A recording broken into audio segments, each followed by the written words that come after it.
Manny every single Monday, 10:30 a.m. We stream this live on Zoom in a virtual event via miaminetworking.com. And today I'm joined by the very lovely Lorena Tomasini. Hi, Lorena. Hi, Manny, and everyone out there. How are you? I want to start off by saying thank you very much for having me on your podcast, 12 Minutes Talks, which was like 2 or 3 weeks ago. Fantastic interview, short and Thank you. sweet. What's your history with that podcast? Yeah, so I started the podcast because like everything they say, you should have a podcast. So I'm like, well, how can I do something that's a little bit different than everything out there, and be able to spread the word of other businesses here in Miami and Florida, um, you know, out there. So it's just a way to provide that for others as well, and yeah, that's pretty much how that started. Yeah, we make a difference in our own ways, just through little efforts compiling over time, where you kind Yeah, of leave a legacy in these efforts where people can benefit one way or another. And in your case, you're in business and you're right. helping other businesses as well. Yeah, yeah, definitely. So it's one way of networking as well, right? Because I get to meet new people. Um, but yeah, and always giving back to the community. It's really important. I've been in business myself 14 years, so I know what it's like. Um, Different marketing and things like that, and a podcast is just another way of getting the word out there. In your 14 years and your affinity for networking, what have you learned? What's the most important thing with those two combined? Yeah, I think at the end of the day is that we do business with people and not with companies per se. Like, yes, it's important that the company you're going to work with, for example, has a good history and things like that. But at the end of the day, if people don't like you, they're not going to do business with you, and vice versa. Like, if I don't, not that I don't like someone, right? But like certain things, I might go with another company or another person. Um, and yeah, I think that's what it's all about, because I always forget the companies that people work for and things like that, but I'll remember their name, more than anything. And I think that's just something that goes with you, whether you're in the same field or you start to do something else. It's your reputation at the end of the day. Yeah, reputation is almost like an asset, a characteristic, how you come off, how people feel around you, what kind of information you can give them or have them share with you.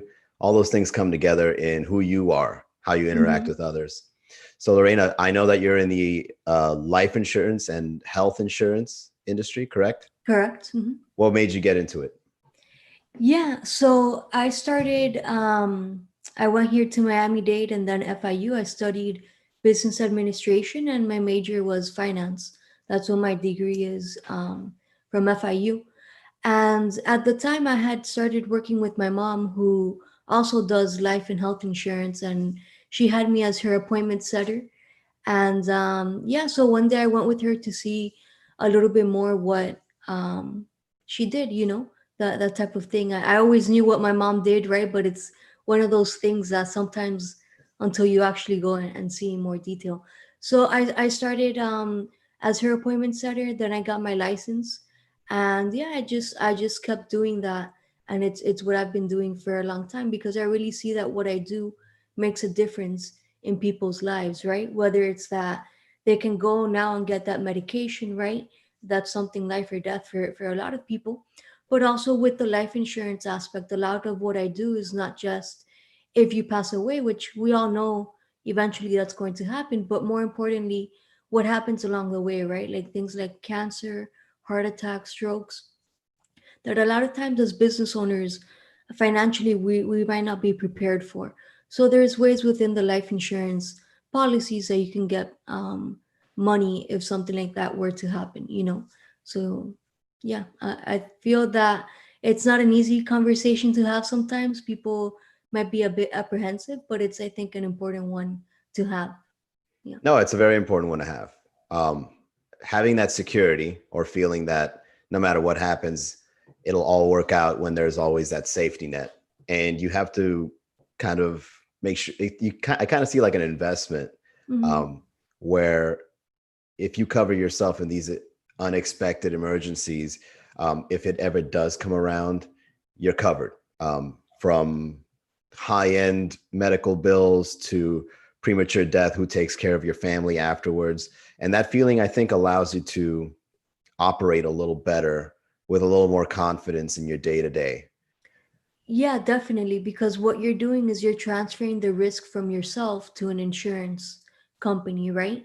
You might not have, $200,000 lying in the bank if you were to pass away, but that's what you get life insurance for, right? And the same thing if you're business owners, for example, and you have like a partnership, it's important that each of you have life insurance as well, um, to also cover the business, right? If something were to happen to either business partner. Yeah. Now, you being in this industry where you provide people this security and confidence, what do you think is the most important way to allow people to realize the importance of this service? How do you go about, in other words, how do you go about in communicating the importance of it? Yeah, great question there. So, I mean, I do everything by phone and the computer, and not because of COVID, but that's just how I've been working for the past few years, right? I mentioned I've been doing this a long time, so I know what it's like, driving all over Miami and then, oh, I forgot you were coming, or, let me clean my table here so you can quickly sit down and explain things to me, right? So I find that over the phone, people are more comfortable because they're in the comfort of their home or their office, right? And yeah, so that's one of the ways. That's how I work with my clients. But as far as getting the word out, a lot of it is word of mouth, because I feel that if I do a good enough job, people will refer me to their friends and family. But also, videos help, explaining little things that people have questions about, right? Like, oh, what's a deductible, or what's my copay? Why does my friend pay less than me, right? Um, so it's just explaining basics of all these things through video, and then also through like written form. So a lot of times people like reading.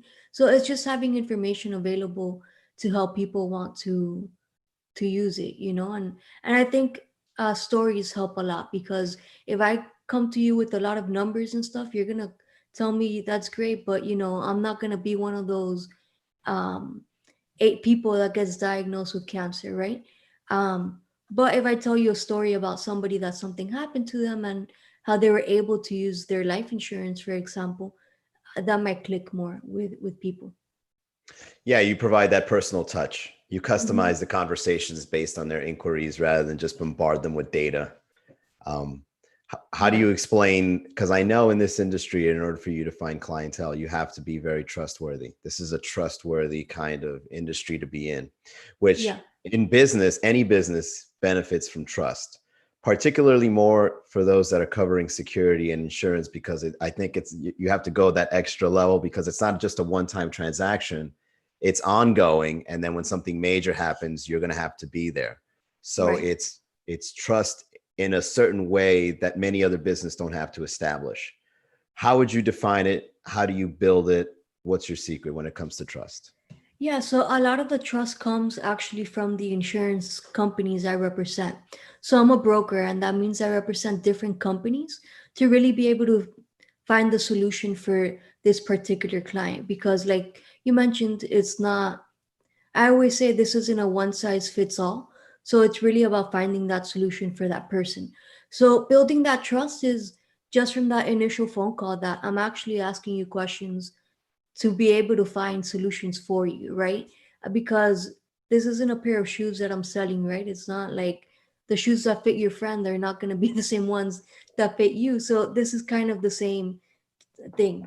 So Right. definitely in the initial conversation, I always do a quick review of what do you have, what don't you have, what are you looking to accomplish with this, right? And then along the way, as like for life insurance, along the way as that policy is getting approved, I'm reaching out to my client and letting them know, hey, this is what's going on, they're asking for this, everything is good, you're approved, right? Whatever the case might be.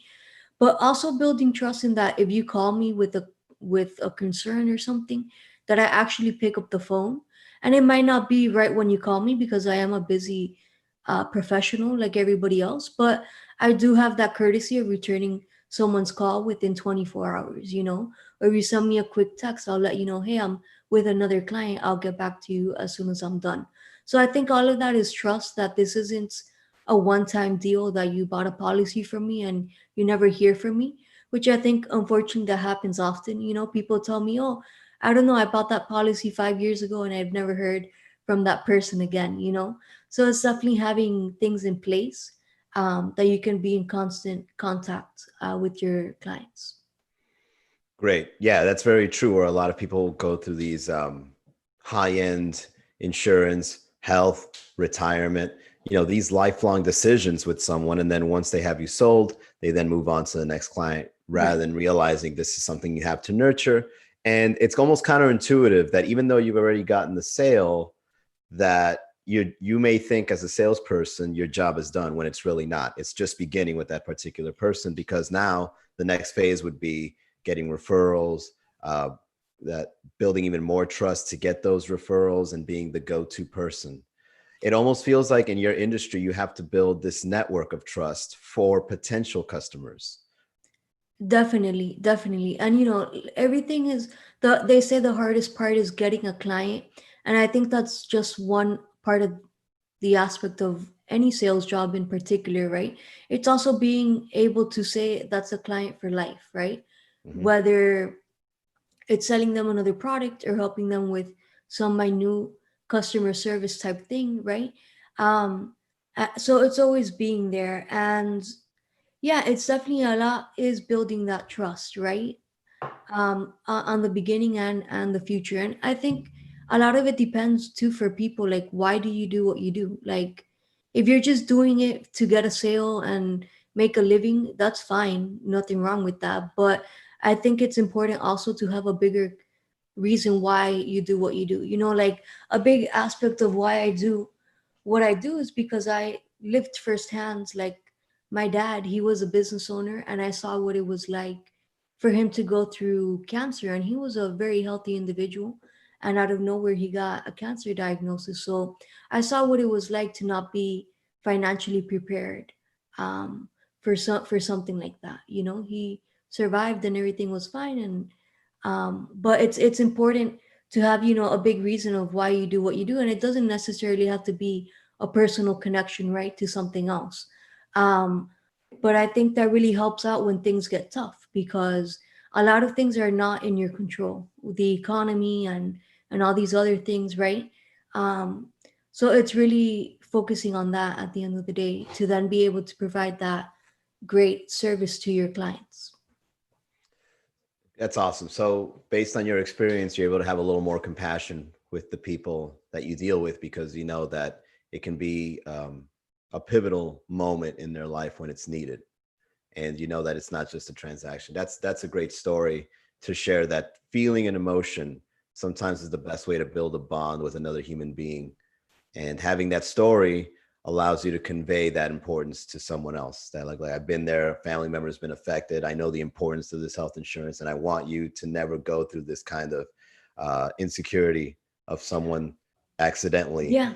going through this. That's awesome. Definitely. And even in my industry, it happens early on. Like I would say like a year or two after I got licensed, I had a lady that I had sold her a life insurance policy.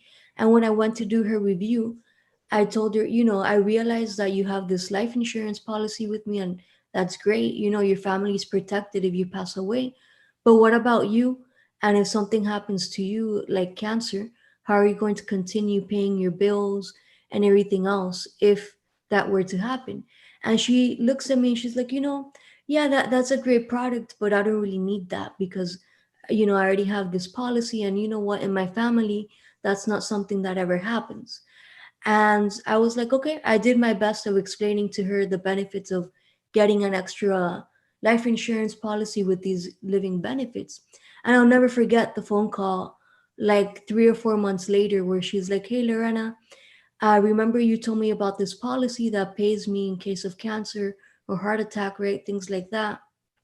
I got that with you, right? And it broke my heart having to tell her, no, remember we talked about it and you told me that you didn't want to get the policy at the time. So I asked her, what's going on? And she tells me, that she had pancreatic cancer and that she needed money to do some repairs in her home and to hire a nurse. And I just felt horrible because there was nothing we could do at that time. It's like I say, it's like getting car insurance once you have the car accident. It's a little bit late, to do that. So I always carry that with me when somebody tells me no. I try to emphasize a little bit more. So maybe there's a question or something that they didn't understand, because I feel a lot of times we insure like our cell phones, and yet we're here walking around without nothing insuring ourselves.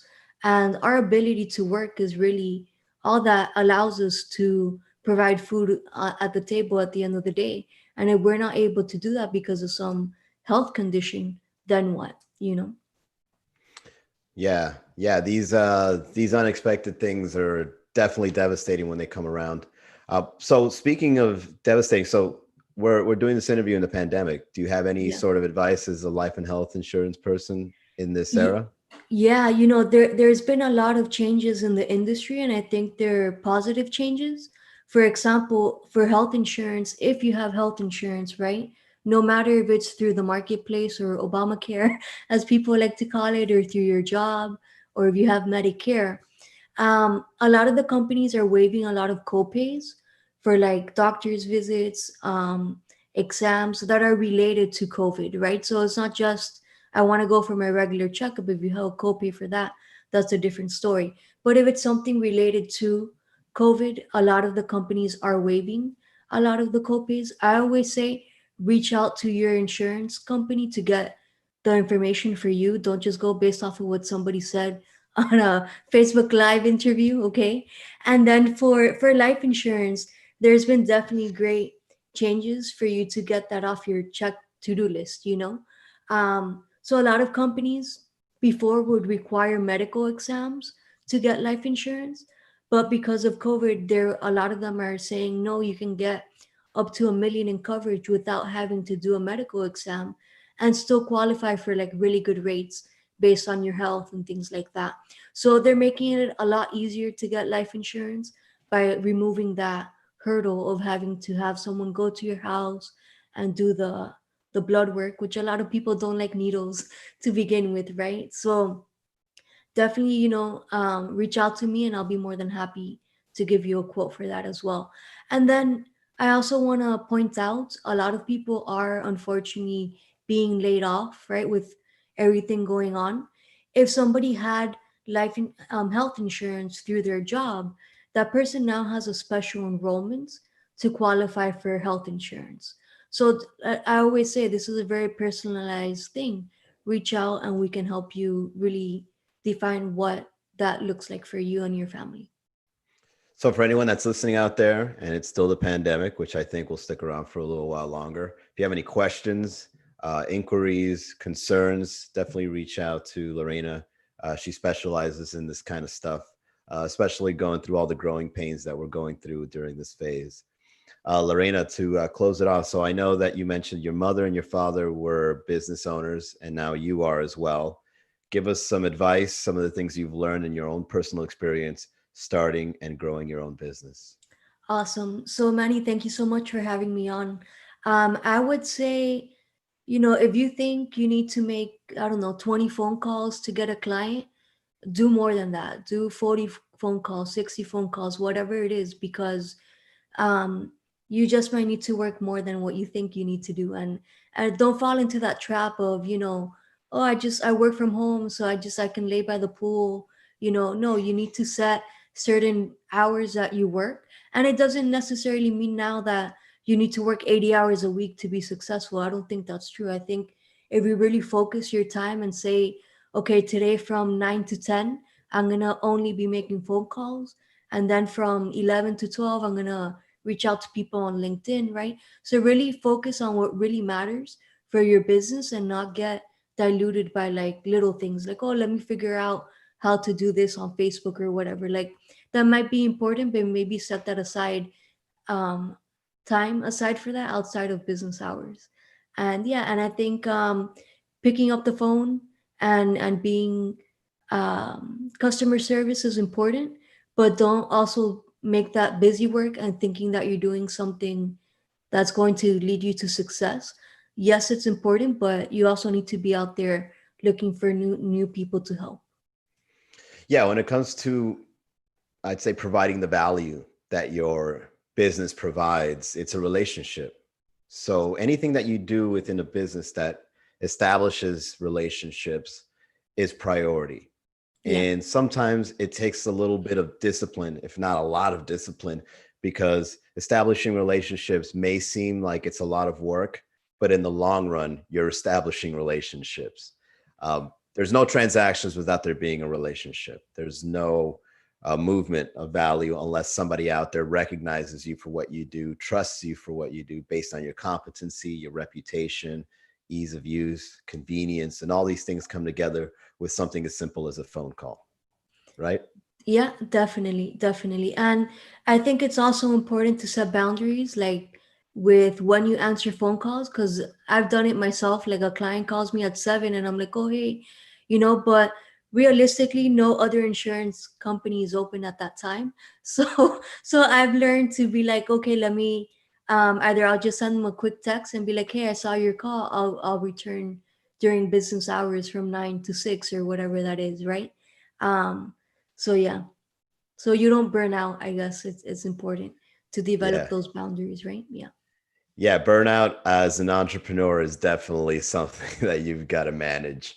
You've got to put in more hours than a 9 to 5, but Yeah, definitely. But I we think put in more it hours to get also, out.